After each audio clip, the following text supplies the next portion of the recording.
En kyk net 'n bietjie wie kom nou hier aangestap. Dis mos Storyman, dan nie? Ja, my naam is Storyman. Ek is 'n kabouter met 'n rooi broek, 'n groen baadjie en 'n wit pluim aan my hoed. Op hierdie kaset is daar 6 stories uit my storiekas. Lekker lees en lekker luister. Bessie. Eendag, dingetjie. Sy naam was Bessie. Sy lyfie was ronderig en vierkanterig. Hy het spitsore gehad en 'n spits bekkie. Bessie het oë gehad, 2 oë wat oop en rond en baie blou was. Agter sy oë, binne sy ronderige vierkanterige kop, het hy 'n dinkertjie en 'n wetertjie gehad. Die dinkertjie om mee te dink en die wetertjie om mee te weet. Bessie kon hardloop as hy wou, en sy spore was fyn streepies in die sand, soos die spoor van 'n voël. Hy had ook vlerke wat hy kon toevou, sodat hulle amper verdwyn teen sy lyf. Maar een vlerk was 'n vashakvlerkie en wou nie maklik oop en toevou nie. Bessie kon dus vlieg as hy wou. Ten minste Bessie kon vlieg as hy onthou het om nie te vlieg nie. Want as Bessie vir homself sê, nou wil ek vlieg, en sy dinkertjie begin dink, hoe gaan hy sy vashakvlerkie loskry om te vlieg, dan raak Bessie se vlieg skoon weg. Maar as Bessie in die sand loop, en hy skop sulke fyn streepspoortjies, en hy kyk met sy groot oë sommer so na die dag en na die wêreld, en die son skyn warm en blink tot binnekant in sy lyfie, dan bly sy wetertjie en sy dinkertjie stil in sy kop. Dan gaan Bessie sommer so self alleen van die sing, en sy vlerke gaan van self oop, en die vashak raak nie vas nie, en Bessie vlieg. Hy vlieg, en sy wetertjie weet self nie hoe nie. Eendag vlieg Bessie so rond oral in die lig van die blinkblou dag. Sy wetertjie en sy dinkertjie lê stil binne in sy kop, en hy vlieg en hy vlieg. Soos jy vlieg as jy droom. Die wind gesels met sy spitsoortjies, en hy sing so self alleenig saam met die wind. Met eens hoor hy 'n suising bo kan die wind. 'n Stem wat teen sy ore aanwaai, en wat die hele wêreld vol maak net soos die wind. Bessie draai sy kop, en hy kyk rond met sy groot oë, maar hy sien nie wie dit is wat praat nie. Hy skrik nie, en hy is nie bang nie, hy wil net weet. Die stem roep oral rond in die hele wêreld. Bessie luister, en Bessie verstaan wat die stem sê. Die stem roep om al die diertjies en dingetjies wat oral in die groot wêreld aangekom het, te soek. Dis weer opskryftyd in die wêreld, en die stem roep al die goetertjies wat op die aarde is, om te kom om opgeskryf te word in die groot boek van die liefde. Die wêreld is al oud, en elke paar 100 jare of so raak die opskryfboek volgeskryf. Elke dag word die wêreld voller van nuwe dingetjies en diertjies, en alles wat nuut is in die wêreld, moet nou kom om in die nuwe groot boek van die liefde opgeskryf te word, sodat daar nêrens en nêrens ene oorbly buitekant die boek en buitekant die liefde nie. Die stem word stil, maar die wind van sy praat waai nog teen Bessie se ore aan. Bessie se dinkertjie word wakker in sy kop, en hy kan nie dink tot by die naam van die een wat so oral praat van die liefde nie. Toe word Bessie se wetertjie wakker, en met eens weet hy. En hy weet wat die naam is van die een wat praat van die liefde. En sy hele ronderige en vierkanterige lyfie word vol van die weet. En hy weet ook, hy het lankal gewag vir die roeper. Hy word so bly dat hy vergeet om te vlieg, maar hy val nie, al vlieg hy ook nie. Hy hang sommer so stil in die lug, so vol is hy van die blink blydskap. Hy hang, en hy kyk oop oog, en hy luister spitsoor. Daar sien hy en hy hoor vlerke in die lug, en vlerke teen die son, en dit flits en flikker rondom hom. Dit flits en fluit om sy ore, en sy wetertjie weet dadelik, dis engeltjies die. Die engeltjies roep, ons is die skrywertjies, ons moet julle opskryf in die groot boek van die liefde, nie ene mag uitbly nie. Luister nou mooi dat julle maak soos beveel is. Elke diertjie en dingetjie moet sy eie soort soek op die wêreld, en elkeen moet by sy eie soort opgeskryf word. Paddas by paddas, en muis by muis, akkedisse by ander akkedisse, olifant by sy maters, en orang-oetang by die orang-oetangs. Opskud nou! Toe Bessie die bevel hoor, skud hy dadelik sy vlerkies oop, maar die toevou vlerkie vou toe, en die vashak vlerkie hak vas. Hy sak grond toe en net daar bly hy staan. 'n Palla spring vinnig by hom verby, op pad na die ander toe. 'n Muis hardloop verby hom, haastig na die ander muise toe. 5 akedisse wat mekaar reeds gekry het, kom verby. Meerkatte en muishonde, eekorings en dassies hop hop van die haastigheid om hulle soort te kry. Olifant kom op sy plomp voete, 'n klein olifantjie met sy slurp in die lug. Almal skud op soos die skrywertjies gesê het. Bessie kyk op, en die lug is vol van die gefladder en gefluit van voëls wat hulle soort roep. Bessie gaan staan, stil, eenkant, uit die pad van al die haastige goetertjies. Bessie gaan sit op 'n klip langs die voetpaadjie. Die klip is lekker warm teen sy stertjie. Hy sit, en hy kyk soos die wêreld se diertjies en dingetjies verbykom. Maar nêrens in die groote vloed sien hy iets wat maar naaste by soos hy lyk nie. Nie een met 'n toevou en 'n vashakvlekkie nie. Nie een met 'n ronderige, vierkanterige lyfie nie. Nie een met groot oë en 'n kop met 'n wetertjie en 'n dinkertjie binnekant nie. Bessie sit. Hy weet hy moet opskud, en hy wil opskud, maar hy kan nie. Sy dinkertjie woer soos hy werk, en sy wetertjie rittel van die inspanning. Maar hy kry nie geweet of gedink nie. Hy weet nie waar hy hoort nie. Hy was nog maar altyd net Bessie, een op sy eie. Die klip word koud. Hy staan op en vryf sy koue stertjie met sy hakskeen. Toe val hy maar in, agter die ander haastige goetertjies en hy loop saam, hangkop en sandskop, bang vir die raaskry. En die blink blydskap wat hom net nou in die lug laat hang het, sonder om te vlieg, is heeltemal weg. Sy dinkertjie sê vir hom, ek het mos 2 bene en 'n lang spits bekkie. Moet ek nie maar by die voëls opgeskryf word nie? Bessie sluit aan by die lang tou van die voëls langs 'n duif. Bessie stoot teen die duif en sê, "Haai jong." Die duif draai sy kop skuins en sê, "Ja." En Bessie sê, "Jong, is ek 'n voeltjie?" En die duif sê, "Nee jong, jy het dan hare en spits ore, miskien is jy 'n muis. Hulle het hare en spits ore." Bessie gaan staan in die lang tou van die muise. Hy stamp aan 'n muis wat vir hom verstandig lyk. En Bessie vra, "Haai jong, dink jy ek's 'n muis?" Die muis bekyk hom met sy skerp oogies en sy neusie bewe en hy sê, "Nee, ja, jy dan vlerke. Miskien is jy 'n vlermuis. Hulle het vlerke." Bessie gaan staan by die vlermuise. Hy stamp teen die naaste een en hy vra, "Haai jong, dink jy ek is 'n vlermuis?" Die vlermuis slaan bolle met kiesie en bekyk Bessie van onder af soos vlermuise maak. En hy sê met sy fyn dun stemmetjie, "Jou vlerke is te smal en te blink, en jou bene is te lank. Ek weet nie wat jy is nie, maar 'n vlermuis is jy beslis nie. Gaan probeer by die sprinkane. Hulle het lang bene en blink vlerke." Nou wil Bessie nie meer stil bly en wegloop nie en hy sê, "Maar my lyf is dan ronderig nes joune.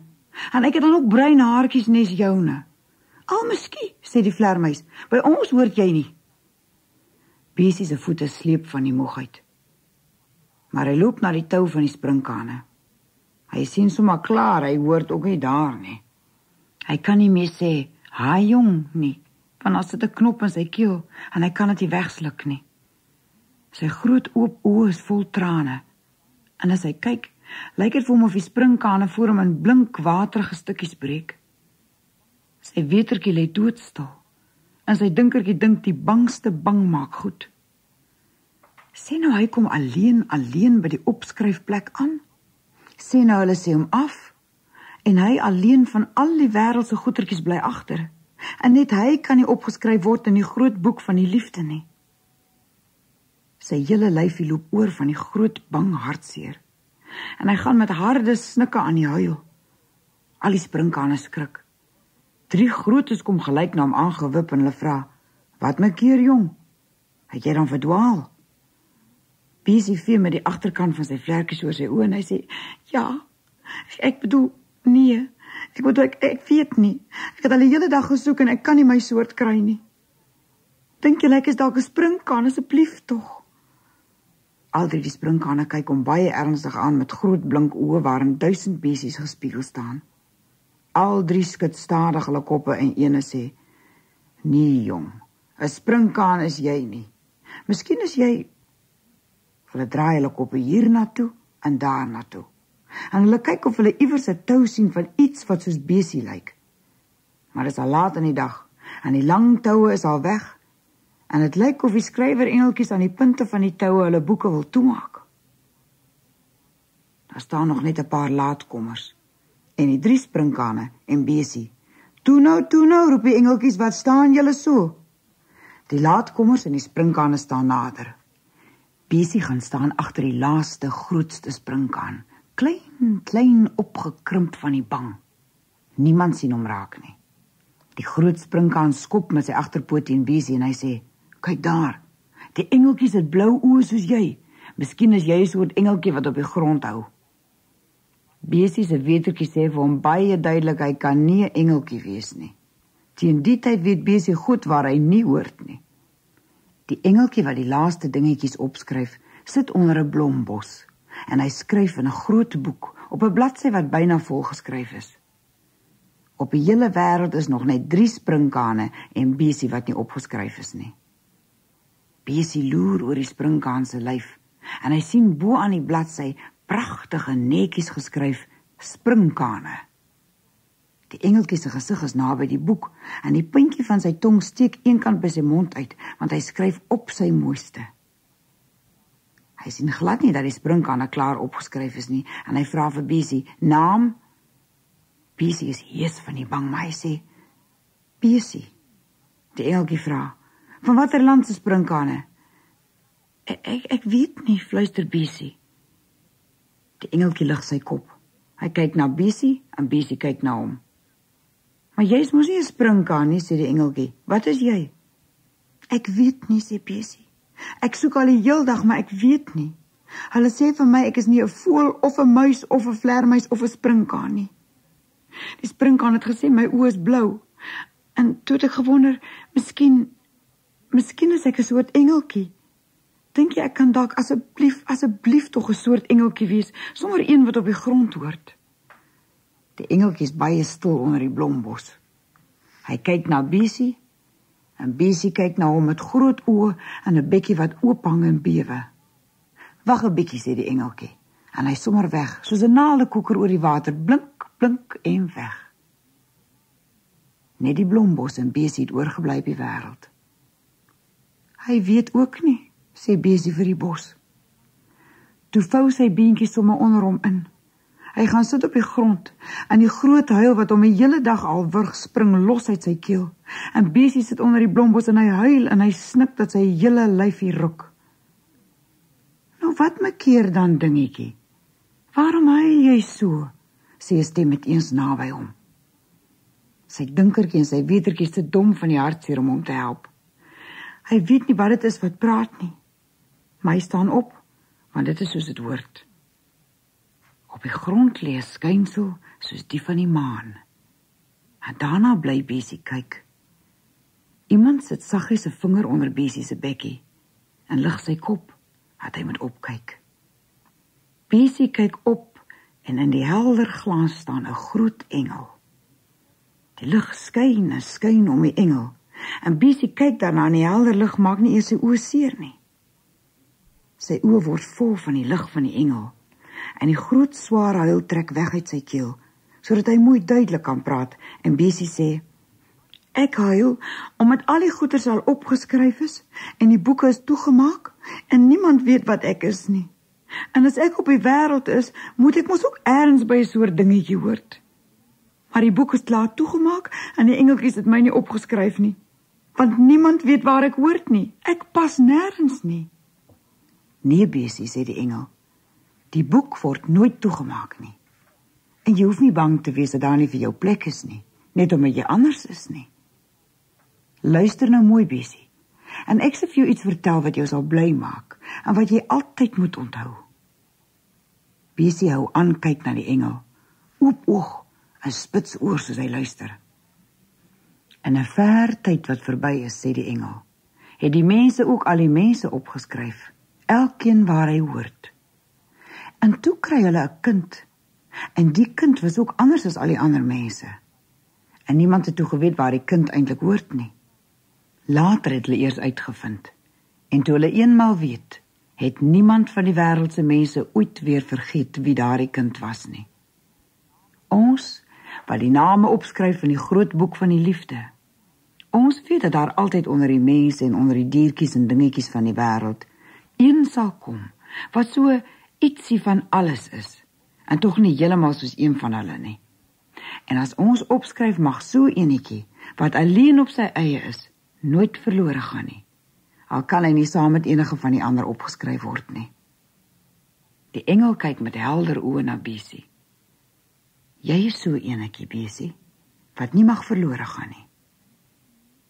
'n Klein engeltjie gee 'n groot boek in die engel se hande. Die engel neem die boek en maak dit oop. Kyk, sê die engel, jou naam staan klaar opgeskryf. Net jou naam alleen op 'n bladsy van sy eie. Bessie kyk. En daar, op 'n skoon bladsy bo aan staan in pragtige letters, Bessie. Net B-E-S-I-E. En voor sy verwonderde oë skryf die engel in ewe pragtige letters, ene gekry. Bessie se dinkertjie word wakker in sy kop, en hy woer soos hy dink. Is dit waar? Is dit regtig waar? En sy wetertjie word wakker in sy kop, en hy weet dat dit waar is. Bessie se vlerkies gaan van self oop, en die groot blink hang in die lug sonder om te vlieg blydskap kom skyn in sy hele ronderige, vierkanterige lyfie. Hy, Bessie, alleenig op 'n bladsy van sy eie in die groot boek van die liefde. Die groot engel glimlag, en die klein skrywer engeltjies wat kom kyk het glimlag. Die engele raak weg, soos maanlig wat agter die wolke inskuif. Bessie gaan sit onder die blombos. Die blomtakke roer bokant hom, roer in die wind. Nou weet Bessie se wetertjie 'n groot weet. Bessie weet waar hy hoort. Hy hoort by elkeen wat vlerke het, of wat spits ore het, of 'n spits bekkie. Hy hoort by elkeen wat lang dun bene het, of wat 'n lyfie en 'n kop het, wat ronderig en vierkanterig is, of wat groot engelblou oë het. By elkeen hoort hy, so bietjie. Maar hy staan tog alleen, op 'n bladsy van sy eie, net hy, Bessie.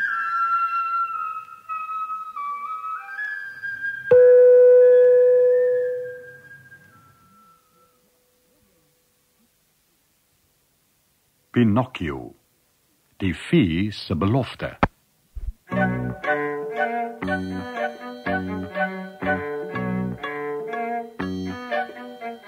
Pinocchio woon dolgelukkig in die fee se huis op die eiland van die besige by. Maar iets kwel hom. Ek is nou moeg daarvan om 'n pop te wees, Sy eendag skielik. ek wil 'n regte seun wees en eendag 'n regte man. Dis nie so maklik nie, antwoord die vee. Poppe groei nie, maar as jy baie soet is, kan ons miskien 'n uitsondering maak, as jy dit verdien. Maar dan moet jy nie meer jok nie, en jy moet nie meer hier leeg lê nie. Jy moet skool toe gaan en hard werk. Bedoel jy, ek kan 'n regte seun word? Skree Pinocchio en dans van vreugde. As jy die hele jaar lank hard werk en al jou stoute gewoontes laat vaar, sal jy 'n regte seun word. Dit beloof ek. Maar môre gaan jy skool toe. 'n Mens kan jou voorstel hoe dit was toe hy daar aankom. Die ander seuns dink dis 'n groot grap om 'n pop in hul klas te hê, en hulle bak allerlei nare poetse op hom. Maar toe hulle Pinocchio se lang neus trek, betakel hy hulle met sy houtvoete en houtvuiste tot hulle hom meer respek betoon. Binne 'n paar weke is hy vriende met feitelik almal. Maar daar's een ding waarvan party seuns niks hou nie. Hy staan reeds eerste in die klas. Op 'n dag keer 'n paar van hulle Pinocchio voor toe hy skool toe stap. Die mense het 'n baie groot walvis naby die kus gesien, sê hulle. Ons gaan stokkies draai en self kyk. Kom saam as jy wil. Pinocchio wil tot na skool wag, maar die seuns koggel hom uit. Ha, die walvis sal nie tot na skool wag nie. So word Pinocchio nogmaals op verkeerde weë gelei. Maar toe hulle by die kus kom, is daar geen walvis nie. Die see is spieelglad. Haha, hy het seker ontbyt gaan eet, spot een van die seuns. of miskien slaap hy laat. Lag nog een. Pinocchio is woedend, en hoe meer die seuns hom uitlag, hoe kwaader raak hy. Voor jy kan sê mes, is daar 'n groot bekleierery. Skoolboeke en tasse word in alle rigtings geslinger. Eindelik tref 'n vliegende boek een van die seuns teen die voorkop. Hy sak so wit soos 'n laken teen die grond neer. Toe hulle dit sien, hardloop die ander seuns weg en laat Pinocchio alleen by die bewustelose seun agter. Die pop dip die seun se kop met 'n nat sakdoek, toe 2 konstabels met 'n hond agter hom verskyn. Jy is onder arrest, Sê hulle. hierdie seun is erg beseer. Hulle beveel 'n ou man wat daar naby woon om vir die beseerde seun te sorg en sleep Pinocchio dorp toe. Die pop is lam van die skrik. Sy bene bewe, sy tong steek aan sy verhemelte vas. Hy kan die konstabels nie eens sê dat dit nie hy was wat die boek gegooi het nie. Skielik skep 'n windvlaagie sy pet. Die konstabels laat hom toe om agterna te hardloop en so kom Pinocchio weg. Maar die konstabels laat hul bulhond los om hom te gaan haal, 'n wreedaardige dier met die naam Alidoro. Spoedig hoor Pinocchio hoe die hond kort op sy hakke hyg. Hy's nou byna op die rand van die afgrond, en met 'n laaste wanhopige sprong werp hy homself in die branders en swem weg. Dis te laat vir Alidoro om vas te steek. Ook hy stort oor die kraans. Die arme hond kan nie swem nie. Hy probeer wanhopig bo die water bly, maar is verniet. Toe hy vir die 3de keer opkom, rol sy oë vreesbevange en hy blaf jammerlik. Help my, Pinocchio! Ek verdrink! Toe hy die floue kreet hoor, word Pinocchio se hart week. Hy swem vinnig terug, sleep die hond kus toe, spring toe nogmaals in die branders en swem weg. Toe hoor hy net die hond se dankbare woorde. Totsiens, Pinocchio! Jy het my lewe gered! Al om die kus swem die pop. Hy soek 'n veilige plek om aan wal te gaan. Eindelik bereik hy 'n rotsagtige kaap. Pinocchio sien 'n rookpluim uit 'n donker grot kom. Hy swem nader om beter te kyk en wil net aan wal gaan toe hy skielik voel hoe hy uit die water gehuis word. Hy is saam met 'n wriemelende massa vis in 'n net gevang. Op daardie oomblik kom 'n reusagtige visser uit die grot tevoorskyn. Hy is so lelik soos 'n seemonster en die ene skubbe. Op sy kop en skouers groei seewier. Sy skubberige lyf is groen, sy uitpeel oë is groen en sy baard is lank en slijmerig. Aha, nog 'n goeie vangs, grom hy en dra die net na die grot, waar 'n reuse pan oor 'n houtvuur sis en sputter. Aha, sê hy weer. 'n heerlike galjoen. Een vir een gryp hy die visse, rol hulle in meelblom en smyt hulle in die sputterende olie. Lieflike sardiens, pragtige kabeljou. En dit? Met die woorde pluk hy Pinocchio uit die net. Die pop is druipnat en bewe van angs. Ek is nie 'n vis nie, ek is 'n pop. Laat my tog gaan, ek sal glad nie lekker smaak nie. Jou laat gaan? Jy maak seker 'n grap. Ek hou van seldsame visse. Ek het nog nooit tevore 'n pop gevang nie. Toe gooi hy sout en peper oor Pinocchio en rol hom in die meelblom voor hy hom oor die pan hou. Op daardie oomblik knor 'n hond in die grot. Alidoro is deur die heerlike geur van braaiende vis daarin gelok. Voetsak! Skree die visser en probeer die hond skop. Red my, Alidoro! Roep Pinocchio uit. Die troue hond spring in die lug, gryp die pop uit die monster se hand en laat vat. Alidoro bring Pinocchio terug na die strand waar hul avontuur begin het. So, sê hy, jy het my lewe gered. Nou het ek jou gered. In die wêreld moet ons almal mekaar help. En Alidoro lek die pop gul voor hy weer sy baas die konstabels gaan soek. Dit is al laat in die dag en Pinocchio wil graag by die huis kom. Die pad na die dorp loop verby die ou man se kothuis, waar hy verneem dat die beseerde seun herstel het en dat die polisie hom nie meer soek nie. Dit is 'n groot verligting, maar die pop is nog bekommerd oor wat die vee sal sê. Ek is seker sy sal my nooit vergewe nie, Dink hy. en is my verdiende loon. Ek beloof altyd om soet te wees, maar ek hou nooit my woord nie. Ek sal nooit 'n regte seun word nie.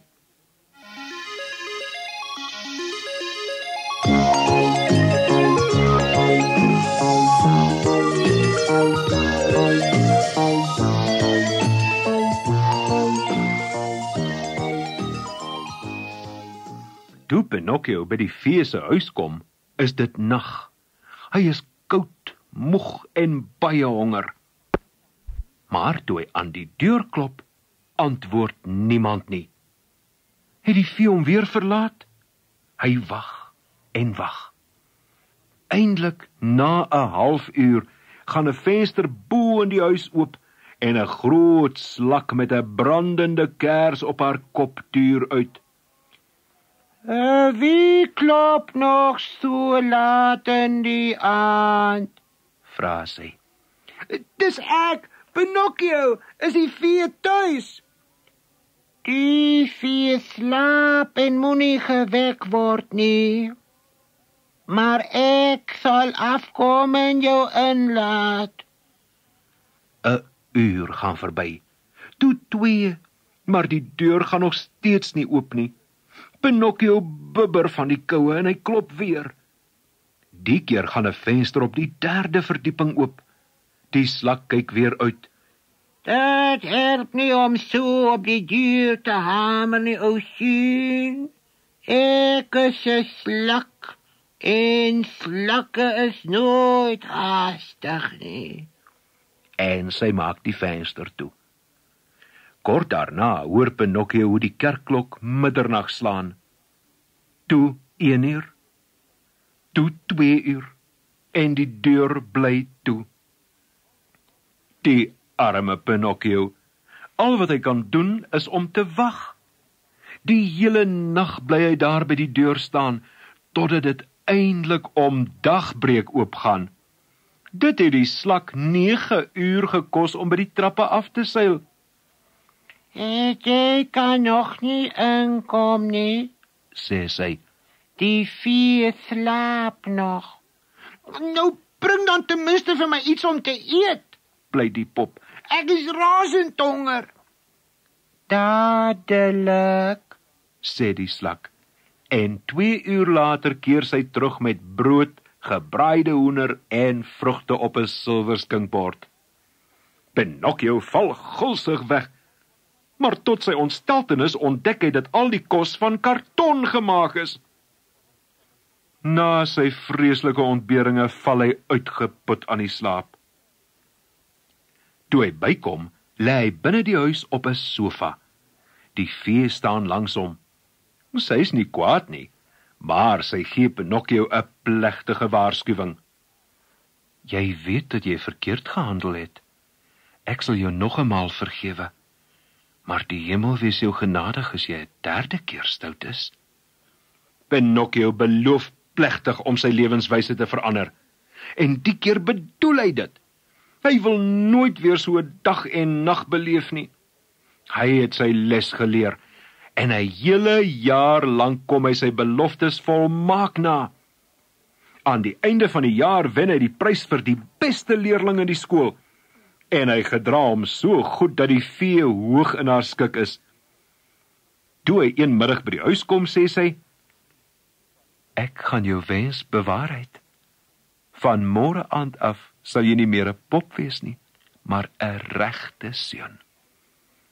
Toe Pinocchio daardie aand bed toe gaan, is hy so opgewonde dat hy skaars kan slaap. Nog net 1 dag. As hy nog net 1 dag soet kan bly. Word Pinocchio 'n werklike seun? Die antwoord verskyn in deel 16.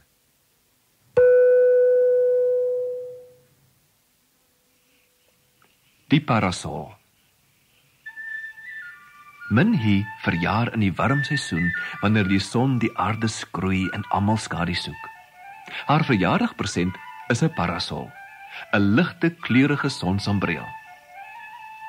Kan ek maar met my nuwe parasol gaan stap? Vra sy. Goed, antwoord haar ma. Maar nie baie ver nie en wees versigtig. Minnie stap langs 'n rysveld wat aan die soem van die oerwoud lê, toe sy 'n reuse gorilla in die boom sien sit. Liewe land, al wat ek kan doen is om agter my parasol te skuil en te wag tot hy my kom haal, dink Minnie. Bewend kniel sy agter haar parasol, maar niks gebeur nie. En niks gebeur nie. En toe Minnie uitloer, is dit alles stil. Die gorilla is weg. Nou is sy in die oerwoud. Sy het maar 'n klein entjie gestap, toe sy 'n groot dreigende skaduwee in die bosse sien. Dit is 'n groot dier wat na haar aankom. Liewe land, al wat ek kan doen is om agter my parasol te skuil en te wag tot hy my kom haal, dink sy. Bewend kniel sy agter haar parasol, maar niks gebeur nie. En niks gebeur nie. En toe sy uitloer, is alles stil. Die dier is weg. Sy het maar 'n kort entjie verder gestap, toe 'n donker skadu haar in die lug laat opkyk. 'n Groot roofvoël met enorme vlerke, 'n krom snavel en skerp kloue duik op haar af. Liewe land, al wat ek kan doen is om agter my parasol te skuil en te wag tot hy my kom haal, dink sy. Bewend sit sy agter haar parasol en wag. Maar niks gebeur nie. En niks gebeur nie. En toe sy opkyk, is alles stil. Die arend is weg. Toe Minnie weer by die huis kom, vertel sy haar ma van haar avonture. Het jy gekyk hoe jou parasol van buite lyk? Vra haar ma. Minnie maak haar parasol oop en stap daarom om te kyk. Sy spring verskrik terug, want op haar parasol is daar 'n verskriklike draak geskilder met snouende, vlammende neusgate en spitsklaue. Nou sien jy, sê haar ma, hoe goed die draak jou beskerm het.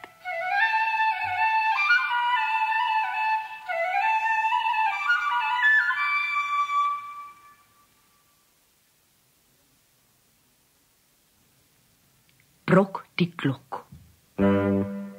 Ruim 5 dae lank vlieg Brok die klok en snaak die draak na die land van die slijmslons. Hulle steek hoë purperberge oor, 'n enorme stormagtige meer en swart moddervlaktes. Eindelik bereik hulle 'n vreemde verlate land. Dit is 'n wêreld waar geen boom meer leef, geen dier beweeg en geen voël sing nie. Daar is net stof, rotse, sandwolke en 'n groot onheilspellende swart berg. Om die berg en teen sy hange lê groen glibberige slijm. In die slijm is gebeentes van al die klokke, drake en ander gediertes wat deur die monster gevreet is. Hulle vlieg om die berg. Kyk daar, Brok, sê Snaak. Kyk daar bo. Dis die smal gaatjie waardeur die monster snags weer by sy lêplek inkruip. Maar hoe kruip dit so hoog op? Dit slobber op sy groen slijmerige lyf, ou seun. Dis so klewerig dat dit by berge kan opslobber. Maar sy spore is so glibberig dat niks agterna kan klim nie. Maar jy kan mos soontoe vlieg, sê Brok. Reg, antwoord Snaak. Hou vas, hier gaan ons. Brok sit sy arms om Snaak se nek en zoom vertrek hulle na die smal tonnelingang. Snaak klou aan die rots naby die gat vas, Maak gou, Brok, ek kan nie meer lank vashou nie. Dis te glibberig. Spring, Brok, spring. Ver, ver onder hulle lê swart naaldskerp rotse. Brok is bang, maar hy is ook dapper. Hy spring. Hy land binnekant die gat. Hy's veilig. Maar nee, hy gly op die glibberige slijm. Daar is niks waaraan hy kan vashou nie. Hy gaan val. Skielik voel hy 2 kragtige kloue op sy rug. Snaak klap sy vlerke en stoot Brok in die tonnel terug. Van binne is die tonnel 'n aaklige donkergroen. Dit ruik vieslik. Brok kruip daarin vooruit. Hy sien niks. Al wat hy hoor is die trip, trap, trip, trap van die slijm en die pots, pots van sy hande en knie wat in die modder vassteek. Na 'n lang ruk begin hy 'n diep gelykmatige doef, doef hoor. Dit is die monster se reusagtige hart wat stadig klop. Toe sien hy 'n dowwe groen lig. Dit is die gloed van die monster se liggaam. Brok het die einde van die tonnel bereik. Onder hom, in die enorme uitgeholde berg, lê die monster, soos 'n groen see. Dit slaap, maar dit lê nie stil nie. Bo op die groen vlak van die slijm beweeg brandertjies en rimpels. Honderde tentakels swaai in die lug rond. Honderde geslote oë trill. Oor die monster krul 'n lang, smal rotsbrug. Brok moet die brug betree om bo die monster se hart te kom. Wees dapper en dink, het Snaak vir Brok gesê. Brok hou sy asem in. Hy gryp sy pa se swaard vas en tree na vore. Die brug is slijmerig, so glibberig dat Brok voetjie vir voetjie pynlik stadig oor die reuse monster moet beweeg. Nou bevind hy hom reg bo die donker kloppende hart. Toe raak 'n lang, dik tentakel aan sy voet. Brok spring verskrik terug, maar toe hy spring, gly hy. En die swaard tref die rots met 'n klankgeluid wat deur die berg weer galm. Die monster begin ontwaak, sy honderde ooglede begin oopgly. Sy hart begin vinniger en harder klop. Toe sien die monster Brok alleen op die brug staan. Die kragtige, suigende tentakels gryp na hom. Bevend tel Brok sy swaard op. Wat gaan nou gebeur? Vind uit in deel 16.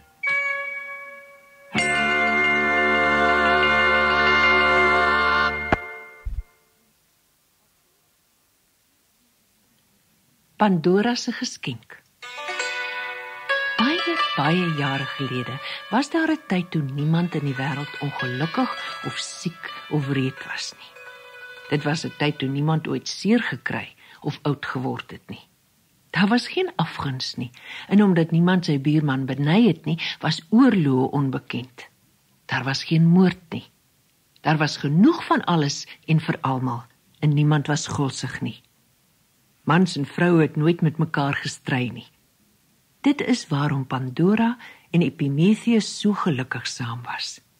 Vir hulle was dit altyd sonskyn, want in daardie tyd was dit die hele jaar lente, en die hele jaar het hulle fees gevier, gedans, gespeel en geslaap. 'n Onvriendelike mens sou kon gesê het dat Pandora verwen was, maar onvriendelike mense was onbekend, en Epimetheus het haar baie graag met geskenke oorlaai. Elke dag het hy vir haar 'n nuwe rok, of 'n paar sandale, of juwele, of 'n standbeeld vir die tuin gebring. Dikwels moes hy ver reis om vir haar persente te soek. Dan bly Pandora alleen agter en dwaal deur die ruim kamers van hul sonnige villa. Op 'n dag bring hy 'n groot, hoekige voorwerp terug, wat in 'n doek toegedraai is. Toe hy dit oopmaak, sien Pandora dat dit 'n stowwerige ou kus is. Dit is met 'n goue koord vasgebind. Wat is dit? Lag Pandora en dans om die kus rond. Dis 'n geskenk vir my, né? Nee, Pandora, sê haar man ferm. Die god Hermes het dit vir my gegee om veilig te bewaar. Ek het hom beloof ek sou dit nooit oopmaak nie, wat ook al gebeur. Hy het my verseker ek sou bitter jammer wees as dit gebeur. Ag, laat my kyk, net een keer, net loer. Nee, Pandora, dis nie ons kus nie. Ons moet Hermes se wense eerbiedig. Laat dit met rus. Maar toe Epimetheus die volgende dag uitgaan, vind Pandora dat sy al meer en meer oor die kus dink. Telke male lei haar voete haar daarna terug. Haar vingertoppe streel oor die stowwerige knippe in die goue koord. Wat kan daarin wees, dink sy. Ek dink Epimetheus het maar 'n grap gemaak oor Hermes.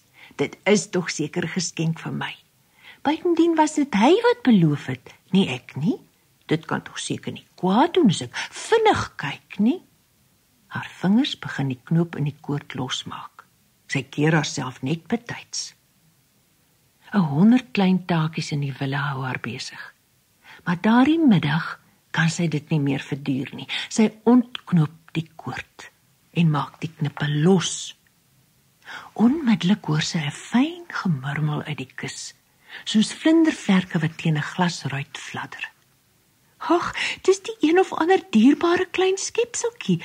Ek kan dit mos nie daar laat bly nie. Pandora maak die deksel oop.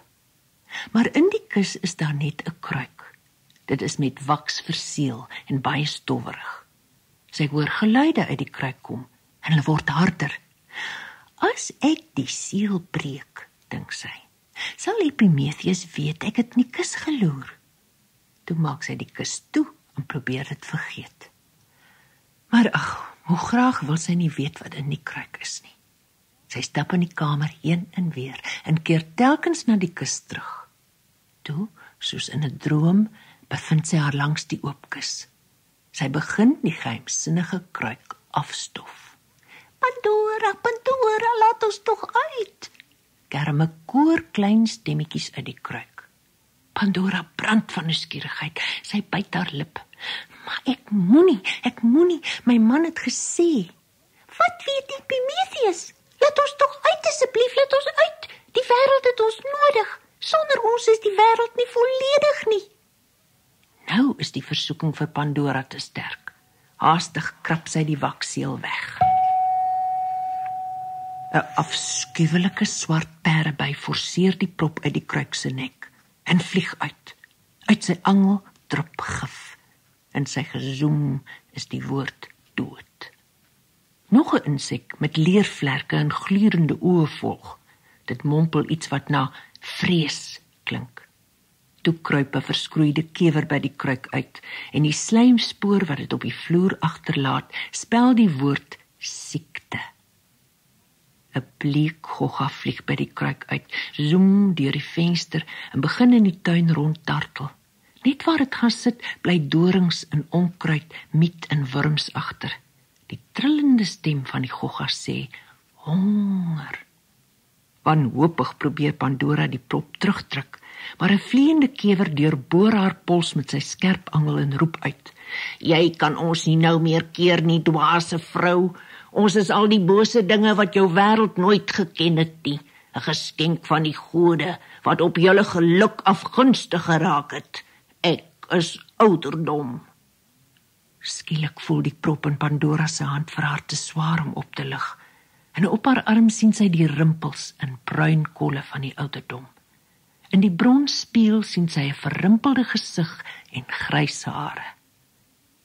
Uit die kruik ontsnap winter en blaas sy koue asem op haar tot sy bibber van die koue. Met 'n laaste wanhopige poging druk Pandora die prop terug en klap die deksel van die kus toe, maar nie voordat bekommernis, woede en jaloesie by haar verbygevlieg het nie. Terwyl hulle byt en steek, vlieg hulle by die deur uit, met die paadjie af en gaan sit op Epimetheus se kop toe hy huis toe kom. Hy sleep sy vrou aan haar hare oorent en klap haar woedend. Jou nare, ongehoorsame, dom, selfsugtige wyf, skree hy. Ek het jou gesê jy moet die kus nie oopmaak nie. Hoekom luister jy nooit? En Pandora, wat haar sulke onvriendelikheid nog nooit eens kon voorstel nie, voel hoe die trane vir die eerste keer na haar oë opwel. Ook ongeluk het ontsnap. Uit die strate daar buite hoor die geraas van rusies, gehuil en vrees. Skielik het die hele pragtige wêreld aaklig, lelik en boos geword. Toe hoor Pandora enkele fyn stemmetjie uit die ontsettende kruik. Pandora, Pandora, moet my nie alleen hier laat bly nie. Die wêreld het my nodig. Sonder my is die wêreld hulpeloos. Ek het daardie storie al gehoor, snik Pandora en werp haar oor die kussedeksel om dit toe te hou. Maar ek kan jou help. Laat my uit. Ag, laat my asseblief tog uit. Die stemmetjie klink byna so ongelukkig soos Pandora self. Eindelik smeek sy Epimetheus om op sy te staan. Weer maak sy die deksel van die kus oop en nogmaals ontkurk sy die kruik. 'n Flentertjie wit vlieg uit, iets soos die kleinste mooitjie. Toe sy dit sien, voel Pandora klaar 'n bietjie beter. Dit gaan sit op haar gesig en haar hart word ligter. En watter mooi soort boosheid is jy? Vra Pandora. Ek is hoop, spin die gevleuelde skepseltjie en vlieg weg om teen al die aaklige booshede te gaan baklei. Vir die wintertuin daar buite bring dit die belofte van lente en dit droog baie van die wêreld se trane af. Terwyl dit vertrek, raak dit aan Epimetheus se wang. Op haar knieë met trane in haar oë, vra Pandora hom. Sal die wêreld my ooit vergewe? Haar man kyk vir 'n lang tyd na haar. Toe glimlag hy effens. Ek hoop so, sê hy gedemp. Ek hoop so.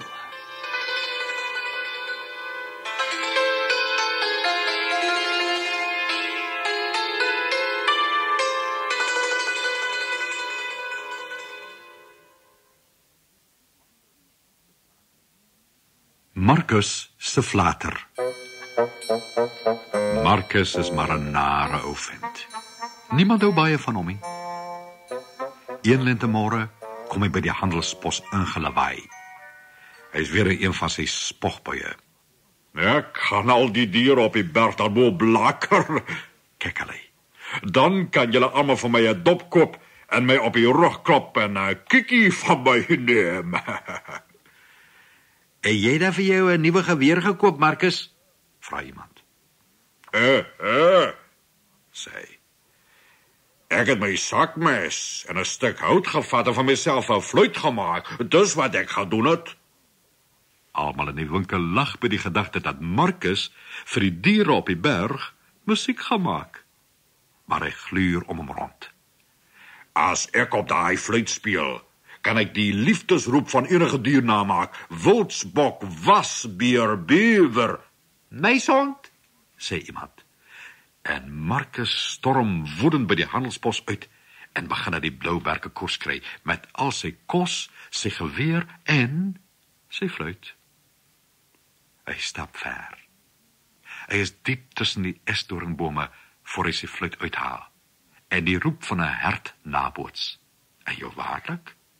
'n klein rooi rammetjie hoor die geluid van die wyfie se roep en kom by die bome uit.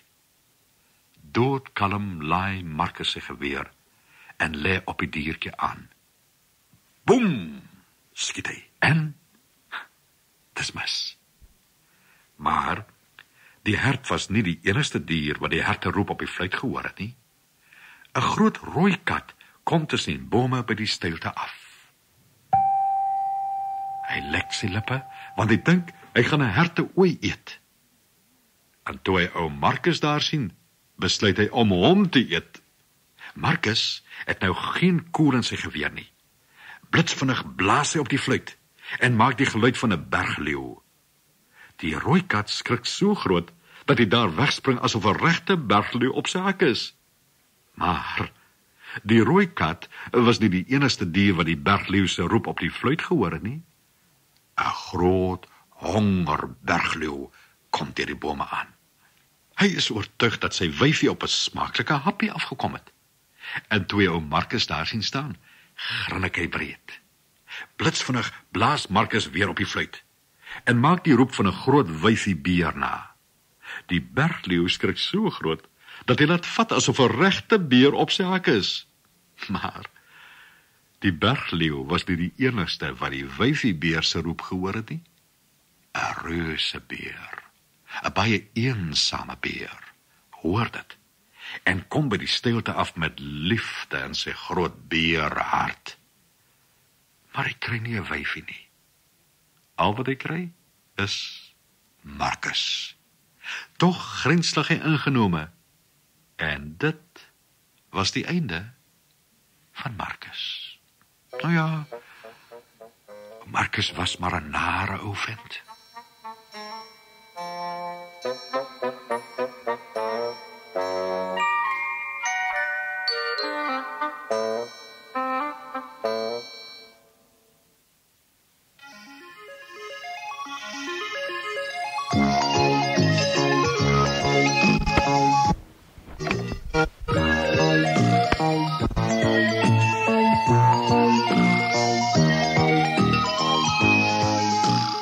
Hier is Storyman weer.